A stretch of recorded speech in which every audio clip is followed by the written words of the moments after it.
Hello viewer or audience member, I'm back for video number 2 on the Beatles. First video I did a couple of weeks ago, just ranking the Beatles singles releases sort of as a bit of a celebration of the pending release of Now and Then. Now, we do find ourselves a few weeks later, and Now and Then is well and truly out, and it's been in the charts, and it's been on the internet, and I guess on the streaming platforms for a while. And I have finally received my copies of Now and Then. So I'm going to talk about that. But the purpose of this video today really is to rank the Beatles albums. I have done this video before, but I thought I could do better in terms of my ranking and sort of, I guess, my thoughts on the albums and on why I've ranked them in the order that I have. So I thought I'd do a bit of a take too. As you can see, I've got a very high-tech setup here, which I'm sure is the envy of the YouTube world. So I thought I would flex that as well. I'm kidding, obviously. But yeah, I love the Beatles. It's a real passion topic of mine. I've loved the boys since I was a little kid. And yeah, pretty well versed in the Beatles, pretty passionate about their albums in particular. I think, you know, when you think about bands, I guess you would sort of group bands, or at least I would typically group bands into like a singles band or an albums band. So for a singles band, I think of maybe like the Eagles are like a classic example of that. Not that I'm a big fan of the Eagles, but lots of big hits, and maybe not quite as known as a really great albums band. Even, you know, the Beach Boys, who I love, and they've got some amazing albums, but for the most part, I think particularly early, a lot of their stuff was done before the album era came in, which they actually helped bring in, but I think you'd probably consider them more of a singles band. Whereas you've got bands like, I guess I think of a Pink Floyd, which are like a classic album band. Whereas the reason I'm saying this is because I think the Beatles are obviously the best band of all time, but I think a reason for that is just because they are both. They've got amazing singles, as I've already covered. They could release number one after number one, and they're also an amazing album band. Maybe the greatest example of a band producing quality album after album, and in a pretty quick succession. Obviously the music industry was different back then, but really they released all their albums in a 7-year period, which is pretty astonishing. So I'm going to talk about that a little bit. I am going to go off the I guess the official canon that you find in the stereo box, so the 13 albums. I am including Magical Mystery Tour. I do know that in England, obviously, everyone who's a big Beatles fan will be well familiar with the fact that that was originally just a 6-track EP in England, whereas Capitol spun it together with the other singles of the era to make an 11-track album. I think that's the best thing Capitol ever did. It's obviously canon. The band consider it canon, and so I'm going to consider it canon as well. It's always been an album in my mind, so I'm including that, as well as the Yellow Submarine soundtrack, because I also think that that is recognised as an official album released by the Beatles. So I'm going to rank that. Yeah, I'm pretty keen to go through it and to potentially get your thoughts if you decide to watch this video. It'd be great to hear what you think is the best Beatles album, what you think is the worst, and everything in between. Before that, though, I'm just going to quickly touch on Now and then the remix of the Red and Blue albums. It's been a big week in the Beatles fandom. Sorry, a big month, I should say, in the Beatles fandom. We've got the last Beatles single, maybe, and we've got reissues of the Red and Blue albums, I guess, as a bit of a vehicle for Now and Then. I, probably like a lot of you, was a bit miffed when I heard the news that they were going to release the Red and Blue albums. I was fully expecting a Rubber Soul remix with a big box set. I've been loving these box sets that have been coming out for the remixed albums, and was super looking forward to that. So upon hearing the Red and Blue release, which was obviously going to take the place of Rubber Soul. I was a little bummed. But, like anything that's new with the Beatles, it's always exciting once the days start to approach. And obviously the single release of Now and Then was quite something. So I have received, finally, the single version. So that is a 7-inch blue vinyl, I believe, of Now and Then. I got that from the Beatles website. This cover's been pretty controversial. I'm not a massive fan, although, holding it in my hand, it does look quite nice, particularly with the hype sticker. It is a bit of a homage to the original Red and Blue album, so I like that. And then, of course, you've got that, which is a George Harrison-owned clock, which I actually think, probably should have been the true cover. I think that works better, particularly because it's got a bit of imagery there of the boys. But, I'm not. Can I design this? No. Anyway, the single. I've also actually got this cassette tape. I had to get this. I couldn't resist this. I just thought this was a very nifty little throwback. Particularly the teaser was that image of the cassette tape, which I'm assuming is similar to the original tape that Lennon owned where he recorded the demo. So I think that's pretty nifty. I don't have a cassette tape player, so I'm just going to keep that on the shelf as a bit of a visual. But very happy with that. Thoughts on the song? When I ranked the Beatles singles, I did say that, I was hopeful for something good, but I probably would never consider it a canon song, and I would never expect it to crack the the rankings of the original Beatles single releases. I have to admit that probably holds true. I really, really was impressed with this, though. The first listen was about what I was expecting. I was expecting, like a bit of a mid-tempo ballady type of track with some enhancements. I was expecting it to be a little bit like Real Love and Free as a Bird in the sense that you've got this really old sort of demo and then you've got these new recordings. So it's a bit of a hodgepodge. Like, it does sound like a song from the 70s mixed with a 2023 song with modern recording techniques and instrumentation. It's definitely a grower, though. I think I've probably listened to it about 10 times now. I'm not craving on listening to it over and over again, but I do think it is actually a pretty remarkable piece of work. I think they did an amazing job. Considering the original demo, which probably a lot of you may have heard on YouTube, I have, and considering what it could have been, I do think it's super impressive, and I'm really glad that they did it. I was not expecting it to happen. I certainly wouldn't have anticipated at all that we would get this song. I would have maybe have liked to have seen it brought out for the Beatles anthology, maybe the 30th anniversary re-release and remaster, which I'm hoping is going to come in 2025. But, I guess we got it now. They wanted to release it now. They are older men, so we don't, we want to make sure they see 2025. But, yeah, what an impressive achievement. It's just such a big kick to get a new Beatles song. I mean, how insane that in 2023 there's a new Beatles song hit number 1 in the UK, which is astonishing. I think it hit number 6 in America, which is amazing. Like, some people, I heard some sort of criticisms of that. I mean, that's insane. They're a band that broke up officially in 1970. It's incredible they get a new song that makes the top 10. It's astonishing.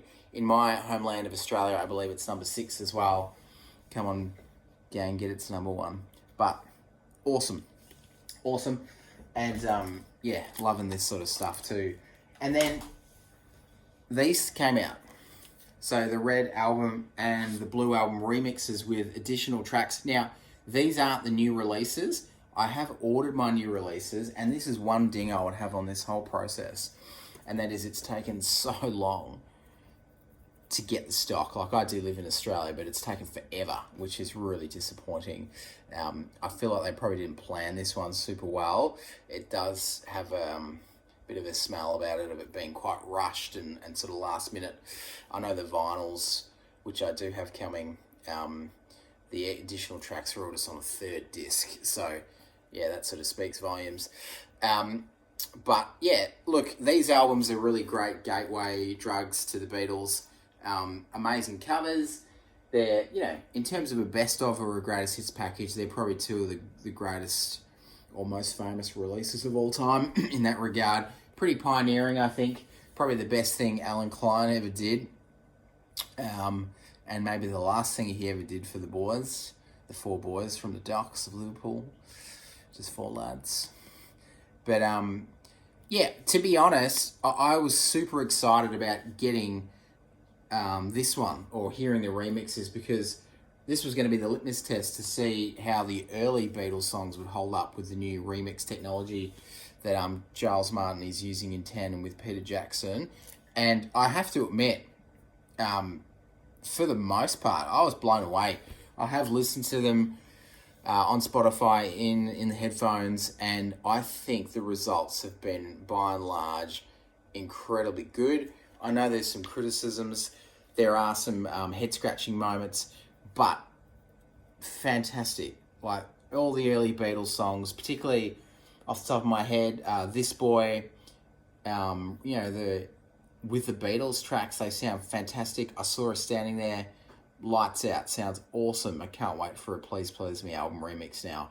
I never thought they would be able to do much with that, but that just really blew me away. So the Red album was fantastic. A lot of Rubber Soul tracks remixed. I did enjoy all of them bar Nowhere Man. I just don't like the remix of Nowhere Man, which really bums me because it's probably my favourite song on Rubber Soul, maybe in my life, but I'm going to get into the remixes as we go through the reviews. I'm the Walrus is absolutely diabolical though, like diabolical. That's a classic example of where remixes can go wrong, where a remix, in my mind, is not supposed to rewrite the song. It's not supposed to convey something that the original doesn't, in terms of different sounds, different structures, different outros, intros. The outro to I'm the Walrus is completely different. It's completely butchered, and I hate it. The first half of the song sounds superb, but second half is diabolical, and I wish they'd never done it. Sorry, Giles. Anyway, aside from that, they are my musings on the recent releases. It's good to have additional tracks. Probably the choice of some of the additional tracks also bizarre. Just quickly, actually, we'll get into this when we go through the albums, but there are some additional tracks added that I just don't understand, particularly when the songs they could have included from particular albums, for me, are far more A, superior, and B, more interesting inclusions. Anyways, but look, great packages. It's good to have them. I think it's very clever. It will get... I'm just noticing all this plastic here on the side. Isn't that disappointing? I'm like a Beatles perfectionist here. I like to keep everything, as is, and that is not as is. Anyways, I think it's great to get new Beatles fans involved. This is very approachable. It gives a good overview of the Beatles' career. I think you'd listen to this and have a great understanding of what they were and their contribution to music. So I think it is a very clever move by Apple to do these. I'm a little disappointed that it wasn't Rubber Soul, but you can't win them all. Anyways, I'm just rambling on. It's been 14 minutes. Hopefully you'll watch this video till the end. The Beatles albums ranking, surely the greatest discography in music history, in terms of just a concise bunch of albums that was done in a brief period of time, but also a good body. Like 12 or 13 albums is not to be sniffed at. That is a decent sized discography, and it's quality basically all the way through. I'm going to go through from 13 to 1. I'll give you my thoughts, and then you give me yours, viewer. And I digress no longer. Let's have a sip of sparkling water. I promise you it's got nothing else in it apart from the ice cubes. All right, so bottom of the list. Again, this is like no real surprise, but it has to be this one. Yellow Submarine, released, I believe, January 13th in the UK, of 1969, or maybe that was January 13th in the US, and then January 17th in the UK. I reckon I've nailed that. Someone go and check Wikipedia. But, yeah, soundtrack album to the film. Amazing cover, can I just say. How good is that cover? That's one of the best album covers of all time. Love the cartoon. I actually just rewatched the film. Brilliant film. Probably the second best Beatles film released in the 60s. I mean, phenomenal movie. Yeah, I'm actually quite fond of this. Like, it has to be bottom of the list for me because it's not really a real album. Obviously, for those of you who know, the first side is all Beatles. Two of the songs, Yellow Submarine, it's a Revolver track, All You Need Is Love, standalone single, or it's on Magic Mystery Tour. You know, there's no point in them being here other than the fact that they feature in the film. And you got 4 tracks. So I probably would have preferred if this had been released as an EP, but I get that you need a good package to promote the film. And it also has the entire George Martin score from the film on side 2, and you probably need some Beatle tracks to help sell and promote that. And obviously George Martin was probably, due for a good payday. So I get why it's an album. I'm very fond of the 4 songs, though, that feature on here that are from the film and you can't get anywhere else, or at least you couldn't at the point of this being released. I think they're underrated. It's almost like Beatles songs that, they're sort of like undiscovered Beatles tracks in a way. I mean, obviously they're not, but it's not your typical greatest hits compilation. There's some sort of deep cuts of the boys and quite experimental and anti-commercial. I love the 2 Harrison contributions on this album. Only a Northern Song and It's All Too Much.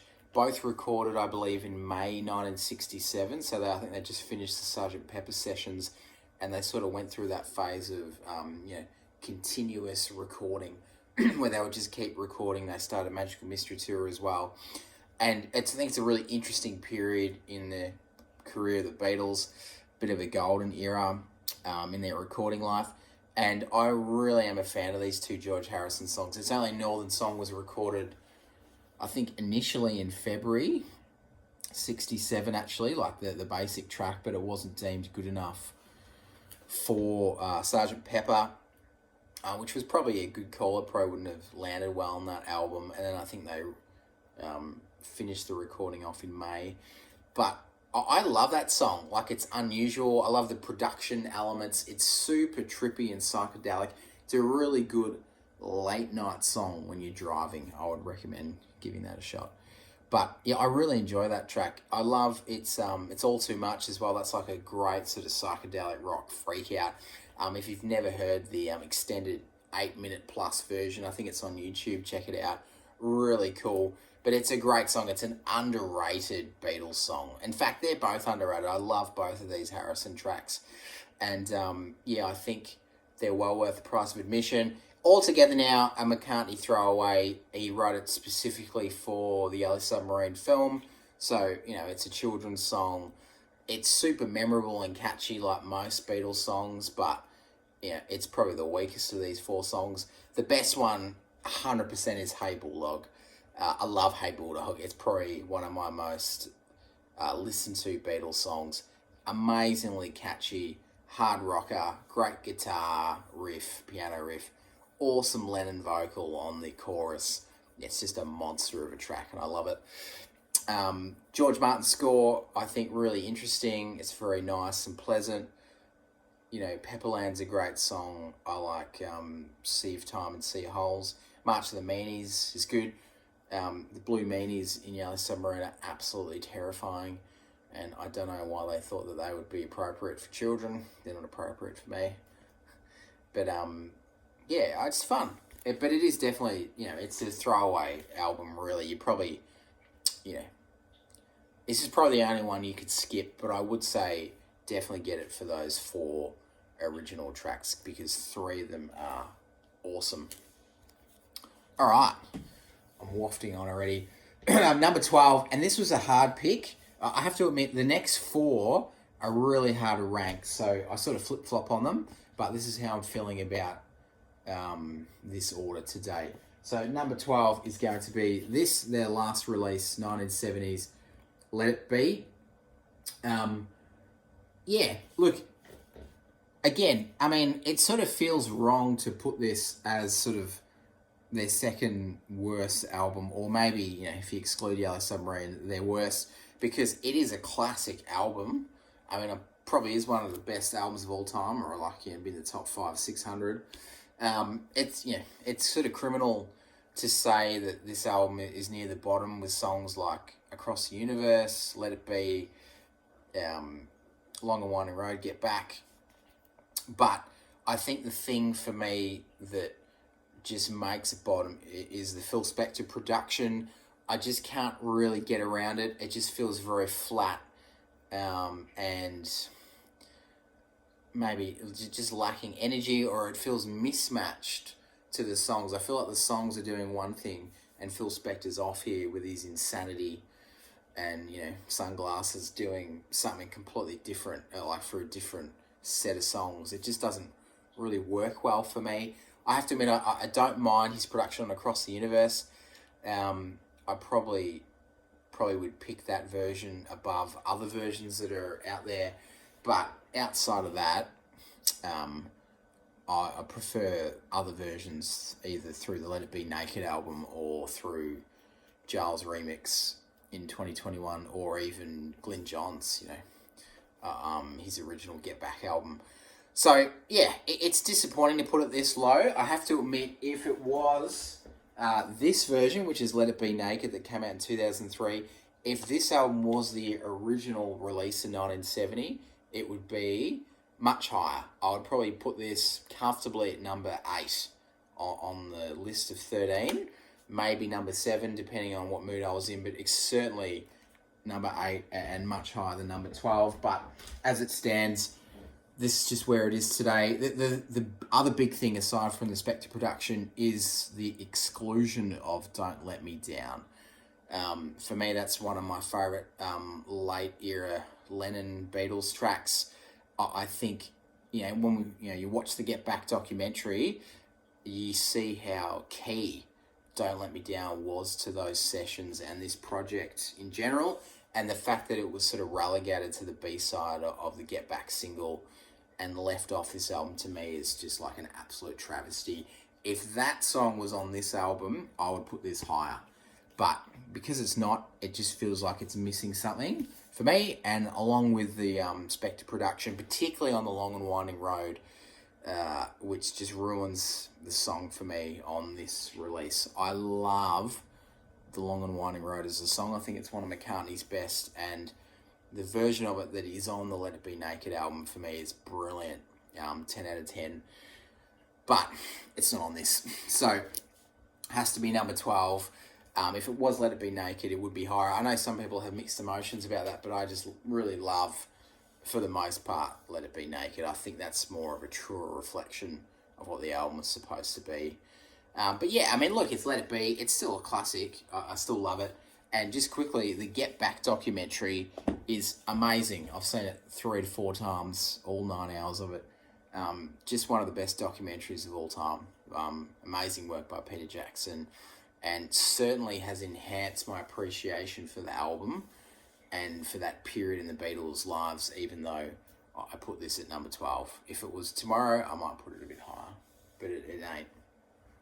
Number 11 is this, 1963's With the Beatles. I believe this came out on November 22nd, 1963, which was the same day that JFK was assassinated. So, you know, it's a bit of an interesting tidbit.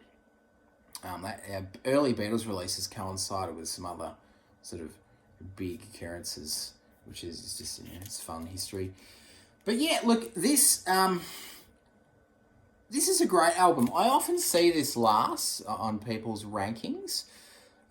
You know, I think that it gets a little bit of an unfair rub. Like, I do get why people put it that low, but I also think people undersell it a little bit. This is a great album. Like, this is, by any measure, a brilliant record. This is the 65th most acclaimed album of the 1960s by aggregate, apparently. Don't ask me how I know that. But it's an awesome album. I think I love the production. I think this album sounds fantastic. It sounds brilliant. It's got that real, tasty George Martin Beatlemania production. I love it. It's fantastic. It's full of energy and life. It's got a real spark. The songs have got a real kick to them for the most part, and it flies by. So I think, this would be most bands' best albums, and most bands couldn't produce anything of this quality, or let it be for that matter. But I just think it's brilliant. I really enjoy it. Where it probably lets itself down is that, maybe a couple of the originals just aren't as strong as some of the other releases that had either been or were about to be in the Beatles' life. Songs like, Little Child, Hold Me Tight. Like, I like them. They're good songs, but they are sort of throwaways when it comes to the Beatles. And I think some of the covers maybe let it down a little too, in terms of, like, Devil in Her Heart. In particular, I just don't really listen to that one too often, I'm not going to lie. But on the flip side, some of the originals on here are amazing. It Won't Be Long is probably one of my favourite Beatles songs, like, period, of all time. Love It Won't Be Long. It's just one of the best early Beatles songs. It's that great pops, that great thing that pop music does, where it's sort of euphoric and super upbeat and joyful, but it's also got that bit of sadness, and there's a bit of melancholy about it. But it's a great song, and the fact I was going to say earlier actually is that should have been included on the new Red Album reissue. On the new Red Album reissue, there is Roll Over Beethoven and You Really Got a Hold on Me, which are two covers. I sort of get Roll Over Beethoven being included just to have an extra Harrison track, but I do not understand why It Won't Be Long, which I think is one of the best early Beatles originals, was not included, particularly when it seems to be excluded by a cover song. I just don't get that. I think it's a good cover, but yeah, anyway. All My Loving as well, a Macca burst of brilliance, his best early Beatles song probably. He really sort of announces himself as the equal to Lennon, because Lennon was probably, a couple of steps ahead of him at this point. But yeah, a great album, classic album cover by Robert Freeman, one of the best covers of all time. Not much more to be said. I think, back in this period, obviously there would be albums, and then there would be singles that would be standalone. It would have been nice to, I guess, upon reflection, have had maybe something like She Loves You and the B-side I'll Get You on here at the expense of a couple of covers. That would beef it up a little, but, it's still awesome and it doesn't need to be changed. Number 11. Number 10 is the one before it, the Beatles' famous debut, Please Please Me.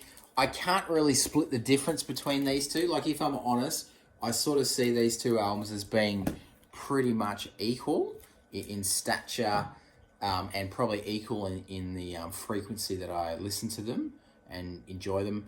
But I'm going to put this just above it in the ranking, because I think, I just think its impact is probably greater on music and probably in my life. I think this is the first Beatles album I ever owned. I would have been about 5, which is pretty nuts. And I just played it over and over. So it does have a little bit of a soft spot. For whatever reason, I play this every Christmas. It's like a tradition. I play Please Please Me. Just got a bit of a Yuletide feel. But this is amazing. I love the fact that they basically recorded this thing in a day. I think the two singles, Love Me Do, and then the B-side, P.S. I Love You, and then Please Please Me and Ask Me Why were recorded on different days. But the remaining 10 tracks, I just did them all in like one epic 12-hour session, which is just ridiculous to think that an album of this quality was recorded in one day. I don't know, it's very straightforward. They're just like live, the mics, and they're banging them out, and they knew the songs back to front, but that is impressive, particularly given that this is a fantastic record. I saw her standing there, brilliant track, great way to kick off the Beatles album career. The remix, as I said before, sounds phenomenal. Love the song Misery. Ask Me Why is one of my favourite early Beatles songs. I think that's just a bit of genius, that song. Please Please Me is an absolute classic. I did mention in my singles video that I really struggle with Love Me Do for reasons of me performing it to my peers on harmonica in school, and I haven't recovered from the embarrassment yet. But yeah, I mean, it's a classic song, isn't it? I love Do You Want to Know a Secret and There's a Place. They're probably my two favourite songs on the record. Twist and Shout's classic cover.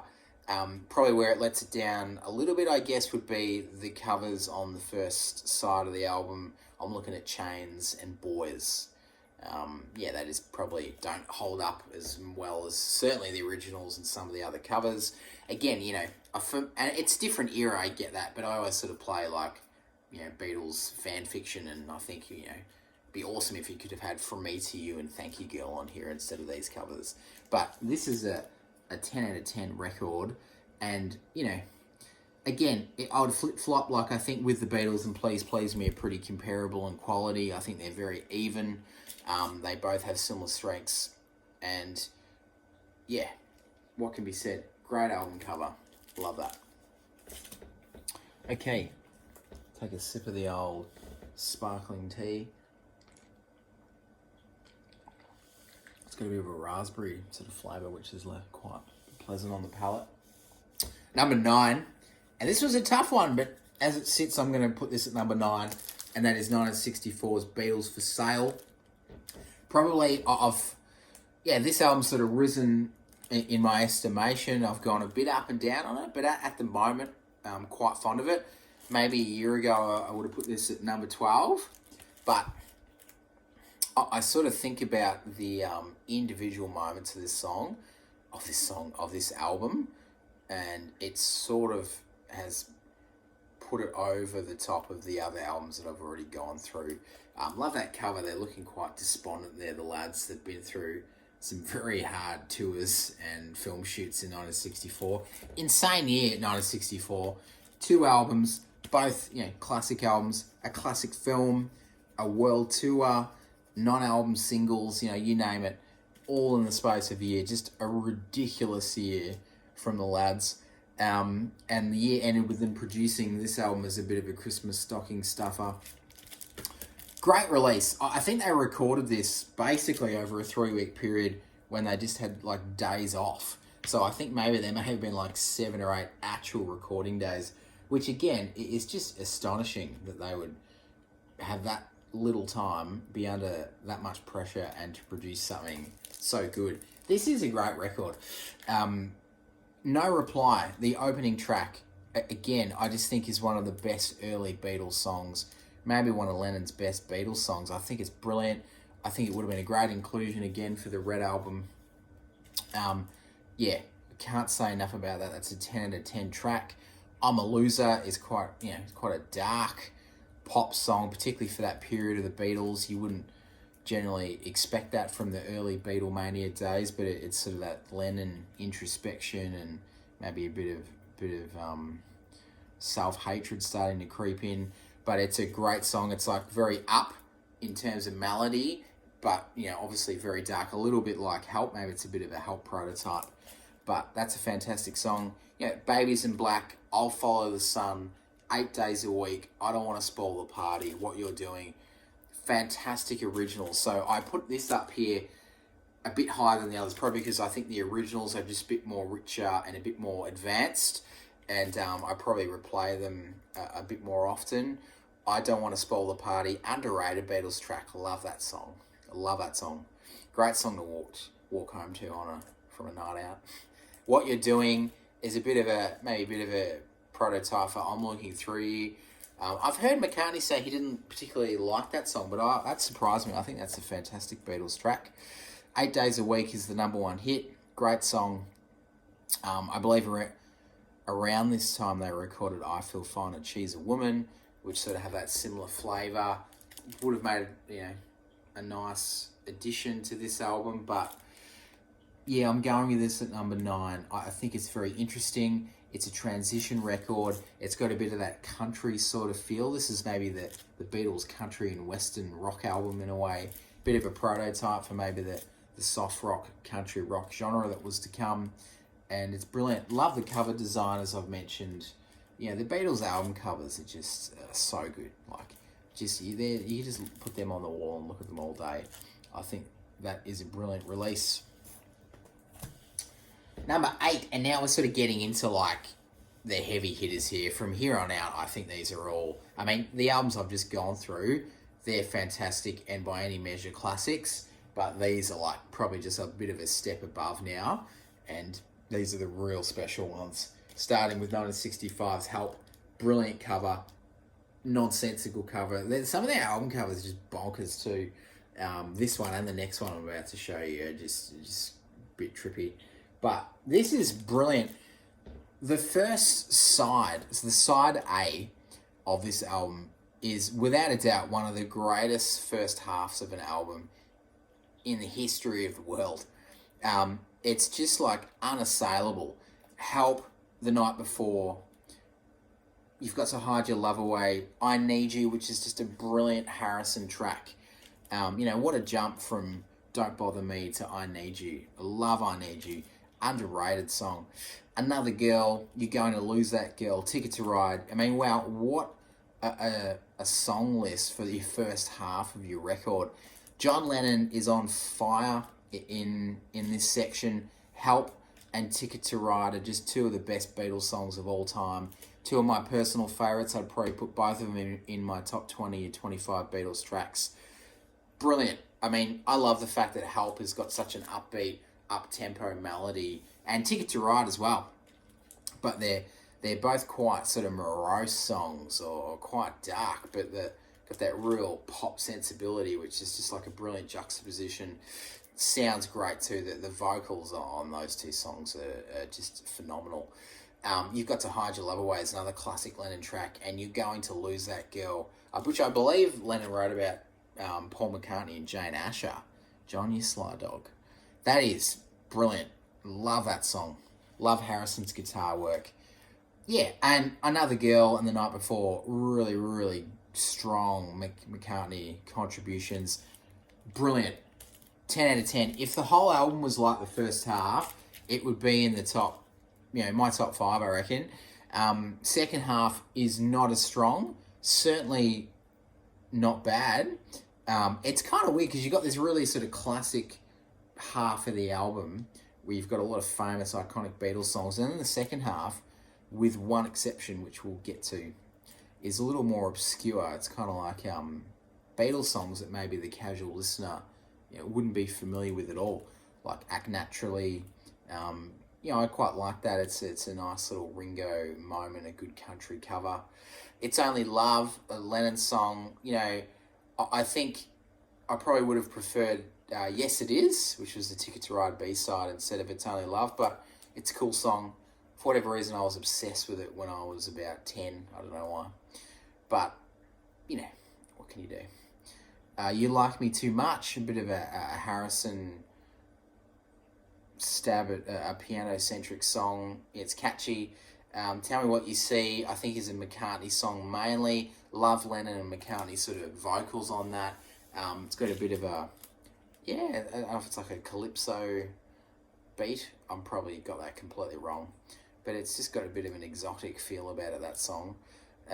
I've Just Seen a Face, great McCartney song. Dizzy Miss Lizzie, bit of a misguided cover, like it's fine, works well as a live track. Again, you had I'm Down kicking around in this period. Probably would have liked that on instead, but it's just me nitpicking. It's great, and obviously Yesterday, which is the penultimate song on the album. What can be said? One of the best songs of all time, one of the most famous songs of all time.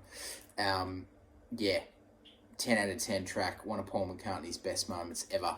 And that is a brilliant record. The film is insane, real madcap James Bond, slightly racist caper, worth checking out. And this is kind of a transition record. I do know people maybe consider this the last sort of straight album they ever made. I do definitely see some experimentation creeping in, particularly on things like Yesterday and Ticket to Ride. But, and you've got To Hide Your Love Away, actually. But, yeah, awesome pop record. This would be most bands' best by a country mile. But for the Beatles, it sits at number 8. Number 7 is this bad boy.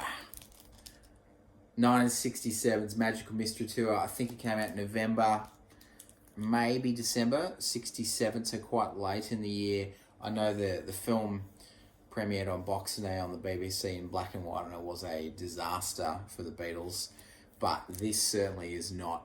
I know this is a bit of a hybrid album. This is Capitol's strongest contribution to the Beatles lexicon. I'm glad that it's considered canon. It makes sense given that the second half are all songs that were recorded and were featured around this time period of the Beatles' career. So it works well for me. It's not like the Yellow Submarine album that just has, a random song from Revolver on there. I shouldn't say random, the title track, but you know what I'm saying. Anyway, I digress. Yeah, this is brilliant. This album cover is insane. I was looking at this before I pressed record on this video, and what a wacky album cover. It's brilliant. The Beatles weren't afraid to be super out there and weird, and that's almost Monty Python-esque, but crazy and brilliant album cover. Super eccentric and psychedelic album, probably the most psychedelic album the Beatles ever made. I love this period of the Beatles. I think 1966 and 67 were a real sweet spot for them, just a real peak in terms of their recording career, their creative ability, and also just the imagery. Like, this is brilliant imagery around that time for the band. Look, Magical Mystery Tour, I love it. It's a fantastic title track. I consider it a classic Beatles song. I was a little surprised to do a bit of research on it and find some sort of criticisms about it. I think it's a great classic song. Full on the Hill, again, I love that track. Love the feeling and sort of the imagery it creates. McCartney was always great at sort of singing about characters, wasn't he? And even though, they may have been sort of veiled self-portraits, he was great at creating characters that sort of build the Beatles mythology, I think, and particularly around the imagery that we associate with the band, and I think that's a classic example of that. Really good song. Love Flying.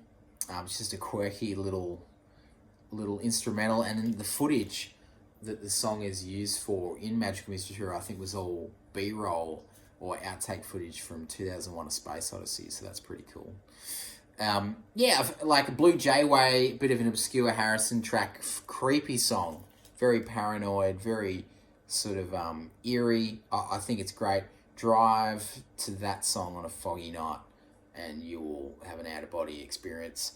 Your Mother Should Know is like classic Macca Chocolate Box, Granny Hall music. Apparently he wanted that for the world broadcast that All You Need Is Love ended up being used for.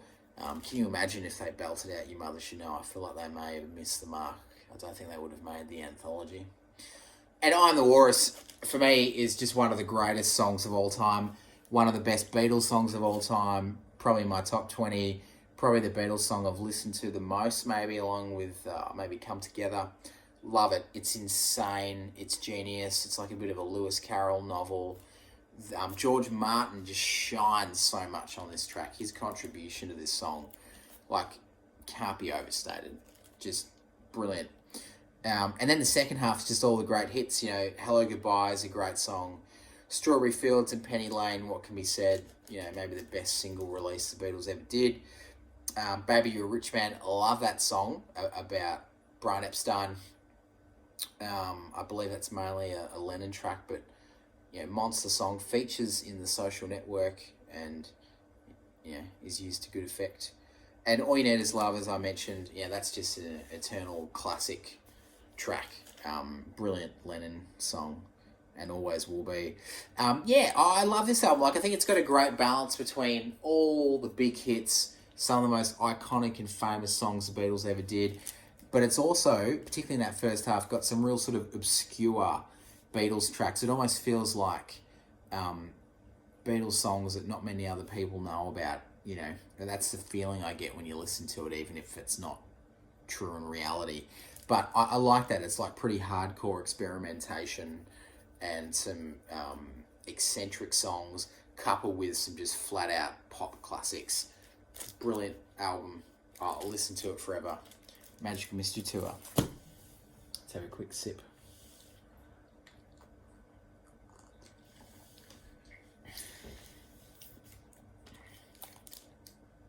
A Hard Day's Night, number 6.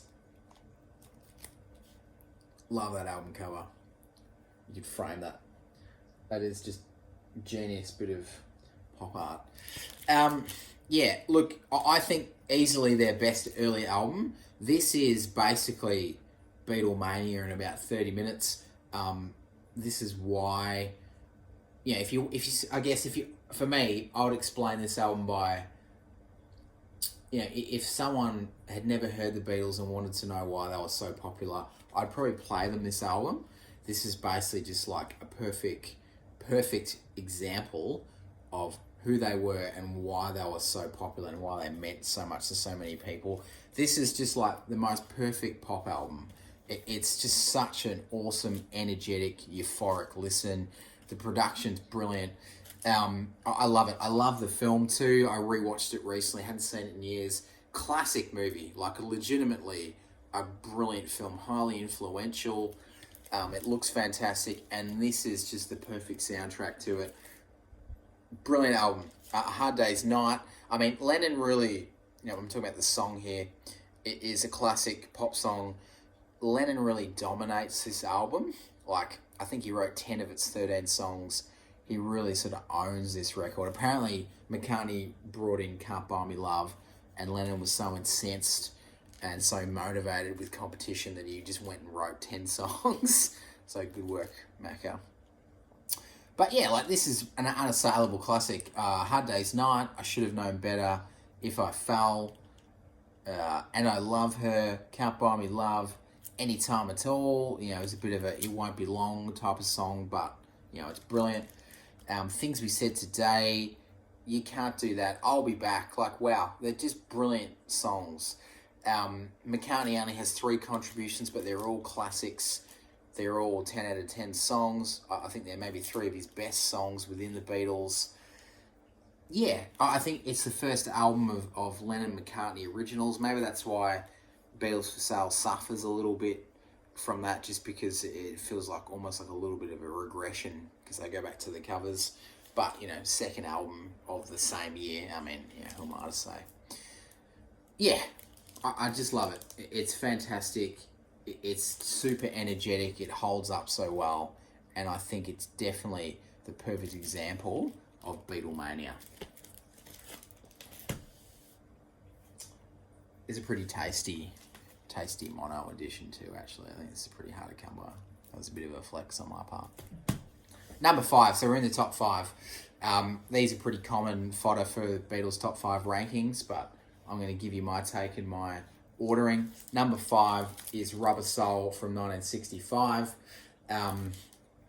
Important record, really sort of announcing the album era. I think Rubber Soul, in the sense that it was a deliberate attempt to make an album as sort of a grand artistic statement. Obviously, I'm a big Bob Dylan fan. You can hear a lot of Dylan influence on this record. They were becoming much more, I guess, mature and introspective, more considered about their songwriting, their sort of topics and themes, instrumentation, and I guess their time in the studio was really starting to be utilised in a way that allowed for innovation.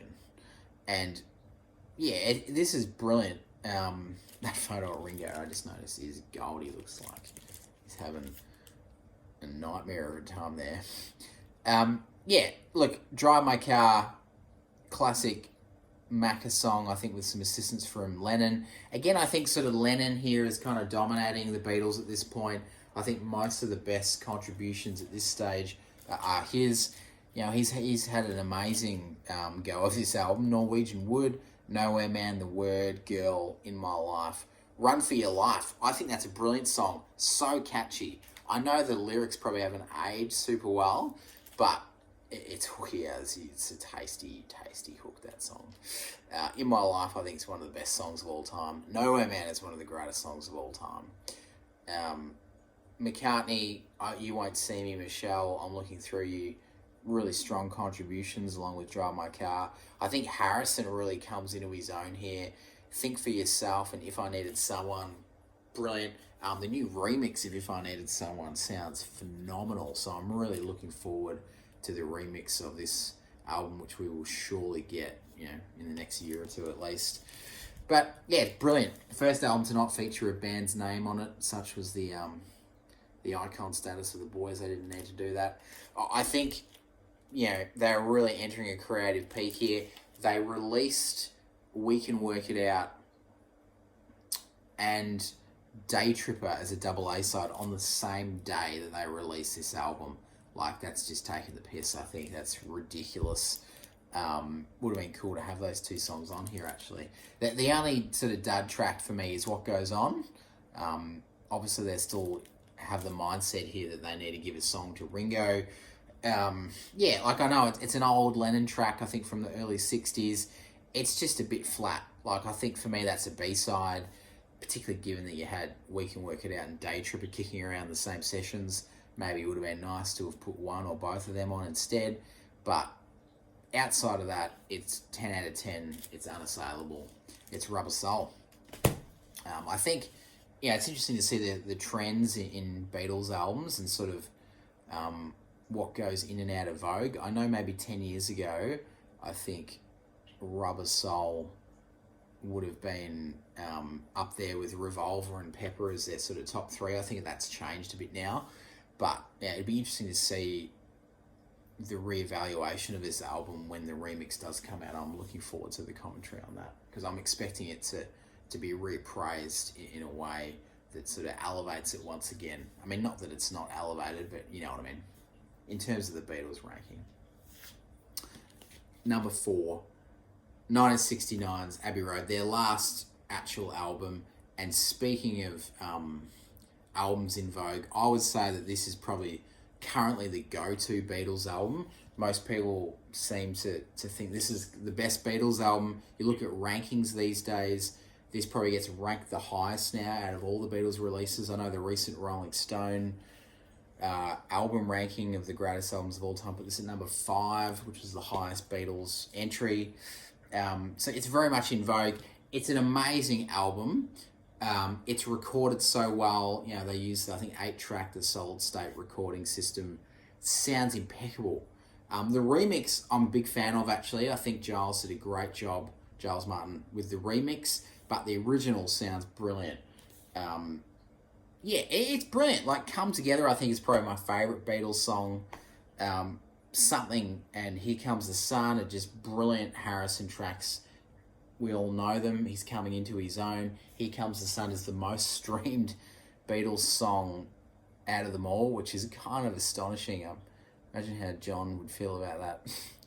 But yeah, it's an amazing album. I love sort of how it's an album of two halves. Like, you got that first half, which is just the songs, bang, bang, bang, and then it sort of ends with I Think I Want You.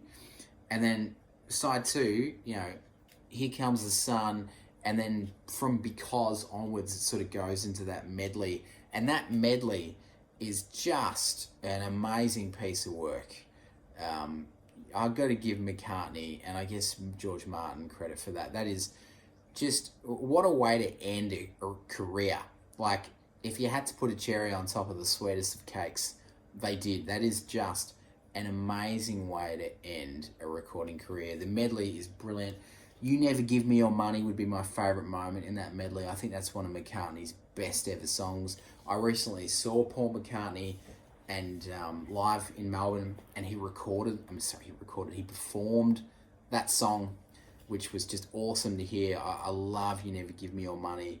It's sort of a bit of a savvy commentary on what was going on within the Beatles and their sort of business woes. Love Octopus's Garden, by the way. I won't hear a negative word about Octopus's Garden. That is a brilliant track by Ringo Starr, and I think maybe a bit of an unofficial co-write with George Harrison. I love the footage in the Get Back doco where Ringo's, and George have come in first before everyone else, and Ringo's playing him Yellow Submarine on the piano, and then George Martin walks in and looks at George Harrison. They both just laugh. It's just such a great moment. But it really is a brilliant song, and it's recorded and performed really well. Look, fantastic. I even like Maxwell's Silver Hammer. I know the Beatles hated that song. I think Lennon basically said it broke up the band. I think it's a great song. Like, it's not the best Beatles song, but it's certainly not the worst. I don't quite understand all the hate it gets. I actually think it's a pretty dark song. Like, it's got quite a, Harrison described it as being fruity, It's got quite that sort of fruity, whimsical Macca melody, but it is a song about a killer of women. So it's kind of dark in that sense. So I think it's really a sinister song, and I think it's brilliant. No qualms from my perspective. But yeah, Abbey Road, classic album cover. Like, you can't get better than that. How good is that? That's such a great album cover. Probably, maybe even more so than Sgt. Pepper, the most iconic shot of the band. Paul with no shoes fueling the Paul is Dead rumors. But yeah, Abbey Road, number 4. Brilliant. Number 3, 1968's double album, The White Album. Came out November 68 after, a huge gap of months between Beatles albums. It's ridiculous how much they would put out in terms of music and content. An amazing feat, really. This is brilliant. I think this is probably a lot of people's favourite Beatles album. Like, it's probably the cool Beatles album, I would say. I think this is definitely now the coolest Beatles album. A lot of people say it's up and down, like there is some junk and then there's some gold. I don't agree with that opinion. Is it because I'm a Beatles sycophant?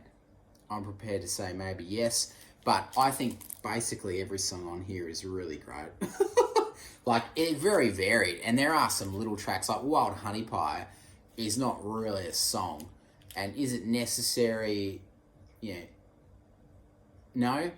But it adds a lot in terms of, textures and tones and just the overall listening experience. I'm glad it's in. So I think every song on here is essential. I would like to have seen some additions. Like, it'd be great to have both versions of Revolution on this. I think that would have been pretty cool. I guess, nowadays you'd probably put Hey Jude on there as well, which would have been awesome. But, it's a masterpiece album. It's a really unique album. It sort of runs the gamut of rock and roll history and even the future of rock and roll. Crazy tracks like Revolution 9 is just this insane avant-garde collage of sounds that is actually pretty cool. I used to detest it and hated it, but now I listen to it. It's I can get into it. I can appreciate what it is, and it's very memorable. And what a bold move to put that on an album. Like, it's pretty strange. Like, an album that was going to sell this much, you'd never get that today on anything that was considered mainstream. I do think Lennon sort of wins the day on this album. I think he's the star of the show. I think he might just have the most amount of tracks on here, but for me, his songs really are visceral. Like, they really pack a punch. Like, Dear Prudence is a great song. Glass Onion is just like a brilliant sort of self-aware satire on the Beatles and their fandom. Love Bungalow Bill. Apparently there was an American tourist in India when they were with the Maharishi who sort of stopped his meditation to go and kill some tigers. It was pretty mental. I love that song. Happiness is a Warm Gun, I think, is the best song on the album. One of the best Beatles songs. I've probably played that song so many times. It's just genius. I love the 3-act structure. I think McCartney probably took a little bit of that structure for You Never Give Me Your Money. But yeah, Happiness is a Warm Gun is just a stone cold classic song. So, I guess you got Julia, I'm So Tired, everybody's got something to hide except for me and my monkey, Sexy Sadie, Revolution, Good Night. Lennon wrote Good Night for Ringo to sing, which is an amazing song. I just think Lennon wins the day on this. McCartney probably has more famous songs, like Back in the USSR, Obla Dee Obla Da, Blackbird, Helter Skelter, and they're all brilliant, but I think Lennon, for me, wins the day. But, like, they're all contributing strongly. Like, as I said, McCartney's songs, like, they're all classic songs, brilliant, particularly Helter Skelter and Blackbird, like, they're just stone cold classic tracks. And then you've got Harrison really coming into his own. I think While My Guitar Gently Weeps is Harrison's best Beatles song. It's my personal favourite. Love Eric Clapton's contribution on it. I just think it's a genius song. Super re-listenable. It's dramatic and kind of creepy, but super catchy and powerful. What an amazing song. That's a classic. Savoy Truffle, love that song. I think it might be not so subtle drug references there, George, but that is a brilliant track. Long, Long, Long, and Piggies are pretty mental. I don't like Piggies as much as Charles Manson did, but it is an inventive song. And you got Don't Pass Me By, Ringo Starr's first ever original, which is a ridiculous song. I do enjoy it. I think it's catchy. Love, Ringo's double-tracked vocals, heavily double-tracked vocals throughout. But it's the White Album. I think there's been so much written about this album. It's super iconic. It's informed so much in terms of culture. It's never boring. Like, you could listen to this album, endlessly and just get something new from it. It's got 30 tracks. They're all very varied. I think it's the most eclectic album they ever did. I think in the era of the playlist and Spotify, Apple Music Shuffle, this album really lends itself well to that era. It almost kind of pioneers that concept, I think, just in the way the songs are ordered and in the different styles of music. Like, you've got Martha, My Dear, and then you've got I'm So Tired. Like, it's just a bit of a nutty order. You've got Revolution, and then you've got Honey Pie. Like, mental. But love it. A stone cold classic, and that's my number 3. On a different day, I could easily put this at number 1. I do know a lot of Beatles fans have this as their number 1, and I think that's a great pick. But just for me, it's my number 3, just because there's 2 more I like slightly better. And thus we get to the top 2. Obviously, if you've been paying attention, you'll know what they are, so it's just a question of order. And number 2, to reveal all, viewer, is Sgt. Pepper's Lonely Hearts Club Band from 1967. Look, I've been on a bit of a journey with this album. Like, I've always loved it. Probably, for a number of years, I would have put this in my top 5, or their top 5. I probably would have put it either number 4 or number 5, and it was always in that space. Then the 2017 remix of the album came out to celebrate the 50th anniversary that Giles Martin put together, and I have to admit, I absolutely loved it. It really blew my mind. It sounded like a completely different album. I heard sounds that I hadn't heard. The songs just had a real punch and a kick. I loved it, and it just gave me like a whole new appreciation for the record. I might be revealing my age there. I'm early 30s, and I know that a lot of older Beatles fans maybe struggled with this remix because it was quite loud, and maybe tracks like She's Leaving Home, maybe it changed the feel of it a bit. But for me, it was a 10 out of 10, and it's still to this day my personal favourite of the Beatles remixes that have taken place. I really think it works well, and it just gave me a whole new appreciation of the album. When I listen to Pepper, I generally listen to that remix version, and it really bumped it up to number 2. Like, I just think it's brilliant, and I always loved it, but it just gave me a brand new appreciation. This is genius. Like, it's just genius. This can justifiably be called the best album of all time for the quality of the songs, for the quality of the production, for the innovation and ambition present, for the amazing album cover. Like, I think this is the best album cover of all time. Like, I just don't think anything can beat that cover. It's genius. It's such a brilliant package. I love how English sounding this album sounds. Like, it's a very British sounding album. Like, when I think of England, I sort of think of, or when I think of sounds, like songs like Lovely Reader, Fixing a Hole, Being for the Benefit of Mr. Cole When I'm 64. It just has a very British feel to it. And I sort of love that. I love the imagery that this album evokes. This is very much Paul McCartney's record. I mean, when I say things like that, I mean, who's the star of the show, who sort of shines the most out of the four. And I would say that McCartney probably does overall. Like, his concept, he came out with the Sgt. Pepper song and the concept of a fictitious band that the Beatles would pretend to be. Brilliant idea. He's just on fire here, getting better. I love that song. I think that's one of the most underrated Beatles songs of all time. I mean, that could have been a number one hit, I reckon, if it had been released as a single. Just sounds amazing. Love the guitars on it. It's just a brilliant album. Love Lennon's little sort of contribution to the lyrics that sort of make it a bit darker. Just that great contrast between, Paul McCartney's light and John Lennon's shade.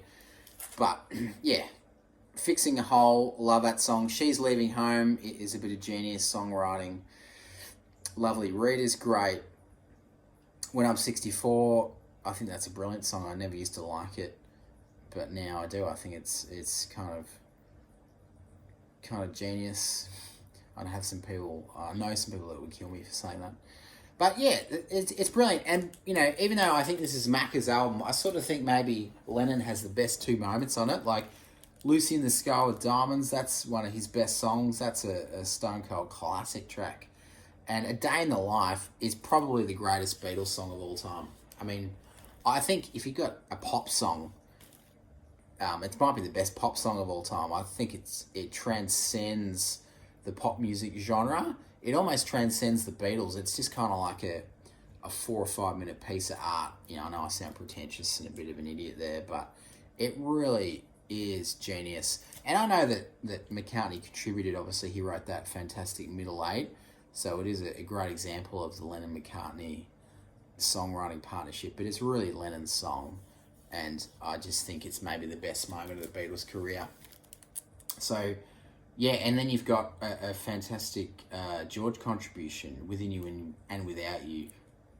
He's brilliant. He was maybe 23 or 24 when he wrote that. Like, that's pretty astonishing. I know that George Martin wasn't happy with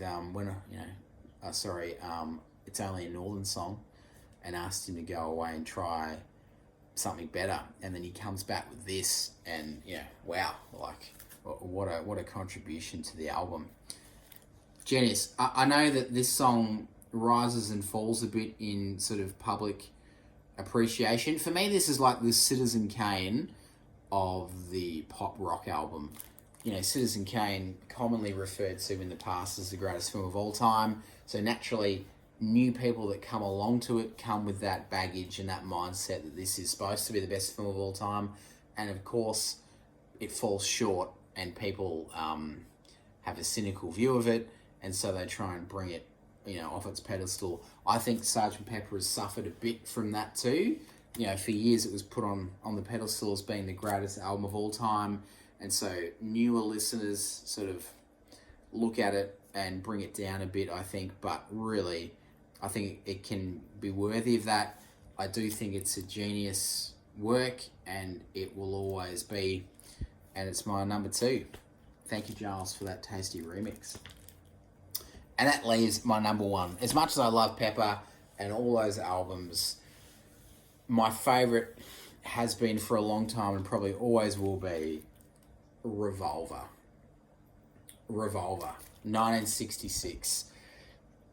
Look, as much as I love Pepper, I can't really go past this. I would say that if Sgt. Pepper contained Strawberry Fields Forever and Penny Lane, which were supposed to be on this album, George Martin released them with Brian Epstein without sort of really the Beatles' permission because they needed a single. But originally those two songs would have been on Pepper. If those two songs were included on this would be number one, I think. But as it stands, I think Revolver is the stronger album, very slightly. But for me, I think this is just maybe the coolest album ever made. Yeah, I just love the urgency of this album. It's got a real strong sense of energy and urgency. It's a little dark. It's inventive. It's super economic. Like, it's got 14 songs, but it goes for 35 minutes. Doesn't waste a second. And every song is almost like a different genre, or like they're inventing a genre or a subgenre of pop rock music with every track. It's amazing. Firstly, I think Harrison on here really gets his day in the sun. Like, you know, people say he didn't peak till Abbey Road or maybe While My Guitar Gently Weeps. I think that's rubbish. I think he was putting out brilliant stuff here. You know, Taxman is just one of the Beatles' best songs. What an opening track. Genius. Such a George Harrison song too, to be complaining about money and the Taxman. He was always big on that, and his personality really shines through. Brilliant song, great riffs. McCartney did that, you know, just that scorching riff in the middle of the track. Brilliant opener. Love You Too. Again, you know, before With You and Without You, there was that Indian influence. That's a genius song. Kind of dark, but a lot of energy to that track. And then Harrison's I Want to Tell You, probably the least of the three, but even then, like, just a really interesting song structurally, really interesting riff. Yeah, very unromantic, which I kind of like that Harrison was that sort of way in this period. But, you know, a great track. McCartney obviously was a genius at this point, you know, he was. And, you know, we obviously don't fully know the contribution to Lennon's songs, do we? Even though he likes to claim probably more than his fair share, if we're honest. But he really came into his own here. I mean, you've got Eleanor Rigby, Here, There and Everywhere, which are just two of the best songs of all time, two of his absolute best songs. And you've got things like For No One, Got to Get You Into My Life, they're just classics. Even Good Day Sunshine, I think, is a brilliant song.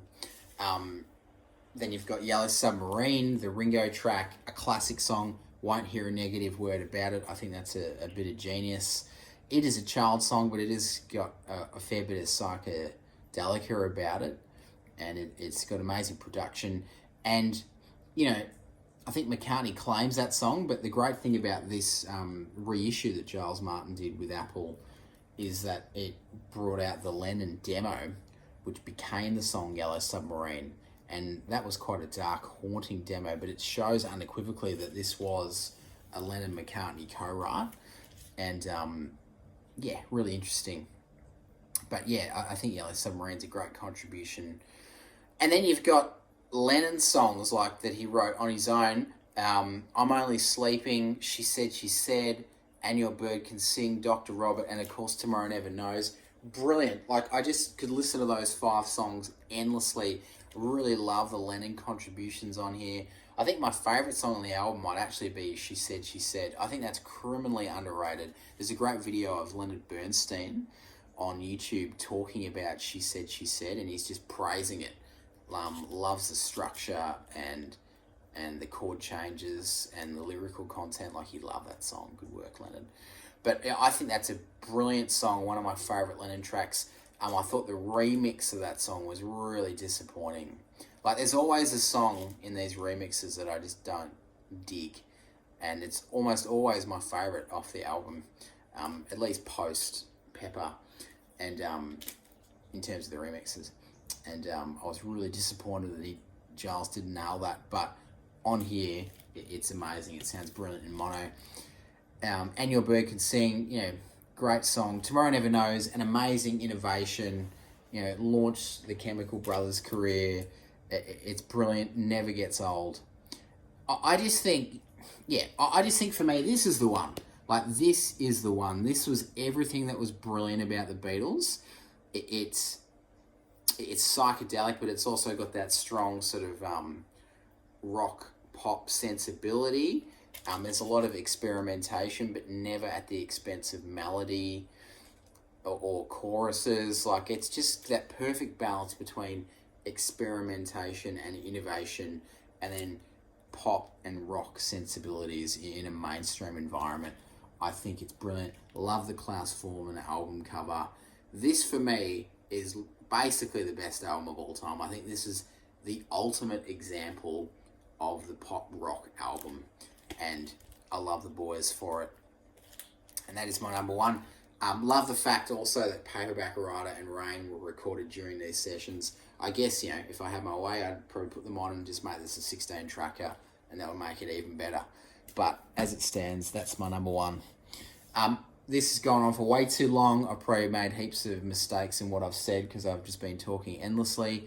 Thanks for watching. If you made it to the end, you're a hero. And I would love to hear from you. Why don't you comment?